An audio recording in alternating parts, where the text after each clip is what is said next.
Just a little more on the filibuster today. Now, this topic isn't as glamorous as undercover FBI agents inciting attacks on our democracy. But if this would have gone down as planned, who knows the real repercussions, especially looking at how weak and pathetic some of these supposed conservative Supreme Court judges have been lately. For the better part of a year now, Democrats have vehemently opposed the Senate's filibuster rule. From the moment Joe Biden took office, there have been rumblings about abolishing it to do a number of things, from forcing trillions of dollars in spending to rigging the 2022 election to stacking the Supreme Court. You know, to save democracy, and I'm sure all kinds of other idiotic far-left rich college girls speak nonsense. That push culminated in a visit to Capitol Hill yesterday by stumbling, bumbling Joe himself. The president was there to push for the abolishment of the filibuster yet again as part of a plan by Chuck Schumer to pass a voting rights bill, making voting ID requirements illegal, legalizing ballot harvesting, publicly funding campaigns, and handing state redistricting powers to corrupt politicians in Washington, D.C., among many other objectionable measures. Predictably, that push failed. As I reported yesterday, Kyrsten Sinema gave a surprising floor speech that officially ended any speculation she might vote to blow up the filibuster. Now, shortly after, Joe Manchin reiterated his position in a lengthy statement. Per those on the left, including Democrat politicians, white supremacy had won the day because the filibuster is a Jim Crow relic only used by virulent racists. Don't believe me? Just ask Barack Hussein Obama or Joe Biden himself, Hakeem Jeffries, and, of course, Chrome Dome, Ayanna Pressley, the radical racist from Massachusetts. She tweeted out it's time to abolish the Jim Crow filibuster so we can restore voting rights and keep power in the hands of the people. And then, mere hours later, like within the same damn day, something really incredible happened. Something so insane it could only happen in Joe Biden's America, currently owned and operated by the far left. Here's a hint before we take a quick commercial break. They truly are always doing exactly what they accuse us of doing. It's no secret that liberals are waging a war on the Second Amendment, and Trump supporters, of course. Make no mistake, the Democrats and Joe Biden are on the war path to further erode the Second Amendment and eventually, sooner or later, take your guns. As such, we can no longer stand back and watch the values that founded this great nation be trampled on any further.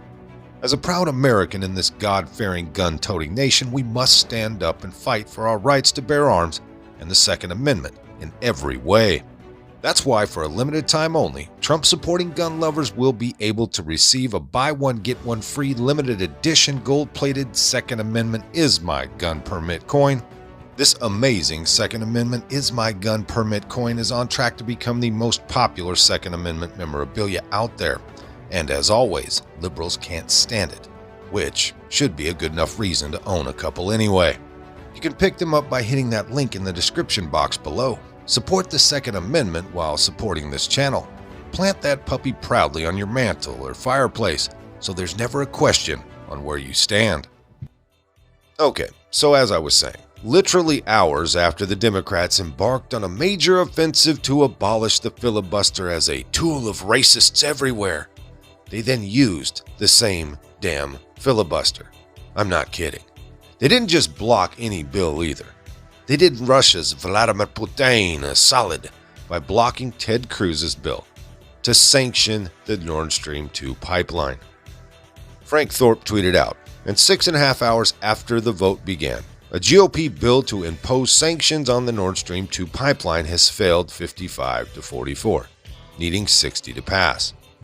You know, folks, you could not have scripted this any better, and I'm pretty damn sure Ted Cruz knew exactly what he was doing here. He timed things perfect to once again show what rabid hypocrites the Democrats are. That the bill was stopped also represents a massive win for the Russians, was just probably a cherry on top. So, the White House actually spent the last week lobbying for Putin in this case. It's amazing. But remember, it's Republicans who are soft on Russia, right? Meanwhile, Biden and his party continue to bend the knee, going so far as to greenlight Germany making itself energy dependent on the very country that NATO exists to protect it from. You just can't make this shit up. Truly, yesterday was a banner day in exposing the Democrats for exactly what they are on essentially all major fronts. Throw in the prior day's inflation report, and this has easily been the worst week of Biden's presidency. And that's saying something considering what happened in Afghanistan. At the end of the day, yesterday's move to block Cruz's bill felt like the death knell for Democrats' attempts to get rid of the filibuster. Not only do they not have the votes, but they are now on record using the 60-vote threshold to block a bill during the Biden administration, just as they used the Jim Crow white supremacist filibuster hundreds of times before Joe snuck into office. Now, this next clip of Senator Cotton is a little bit long-winded, but boy oh boy does it put the hypocrisy going on in Washington in full perspective. The senator from Arkansas. Right now, we are on the precipice of a constitutional crisis. We're about to step into the abyss. I want to talk for a few minutes why we're on that precipice and why we're looking into that abyss. Let me first ask a fundamental question. What is the crisis that calls for the undoing of 2 centuries of tradition? Are senators merely doing their jobs as legislators, responding to a generalized public calling for the abolition of the filibuster? Clearly not. It is not the American people at large who are demanding detonation of the nuclear option. The nuclear option is being pushed largely by the radioactive rhetoric of a small band of radicals who hold in their hands the political fortunes of the president. Constitutional scholars will tell us. Well, that's about it for that one. Most of this came by way of redstate.com. If you liked it, hit that like button. Subscribe if you haven't. Leave a comment down below. There's a PayPal link in the description box, so please put $1 in the bucket on the way out the door. I'd like to thank everyone for all your donations. They're much needed and much appreciated. Now, with all that being said, we'll see you next time. It is the Senate where the Founding Fathers established a repository of checks and balances. It's not like the House of Representatives, where the majority leader or the speaker can snap his fingers and get what he wants. On important issues the Founding Fathers wanted, and they were correct in my judgment, that the slimmest majority should not always govern. The Senate is not a majoritarian body. The bottom line is very simple. The ideologues in the Senate want to turn the Founding Fathers, what the Founding Fathers called the cooling saucer of democracy, into a rubber stamp of dictatorship.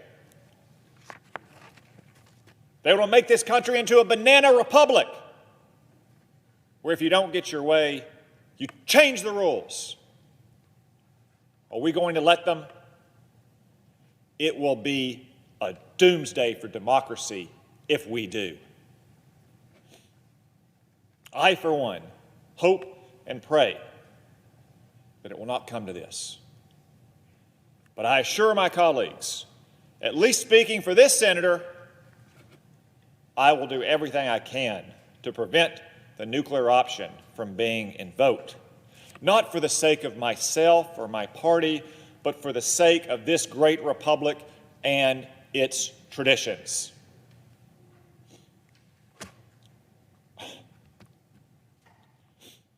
Those are powerful words, but they're not mine.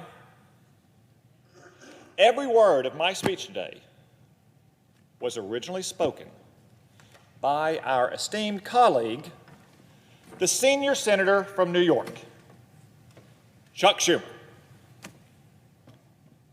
Senator Schumer spoke so eloquently in defense of the Senate's rules, customs, and traditions when the fortunes of his party looked a little different.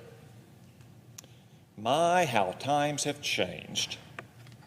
Now it's Senator Schumer's fingers that are hovering over the nuclear button, ready to destroy the Senate for partisan advantage. Think about it. The narrowest majority in Senate history wants to break the Senate rules to control how voters in every state elect senators. Could there be a better argument to preserve the Senate's rules, customs, and traditions? So before it's too late, let us reflect on the wise and eloquent words of Senator Schumer. Words that are as true today as they were when he spoke them, even if Senator Schumer is singing a different tune today. Well, that's about it for that one. Most of this came by way of redstate.com. If you liked it, hit that like button. Subscribe if you haven't. Leave a comment down below. There's a PayPal link in the description box, so please put $1 in the bucket on the way out the door.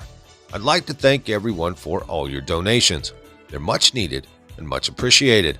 Now, with all that being said, we'll see you next time. Come on, move. Move. Easy, easy.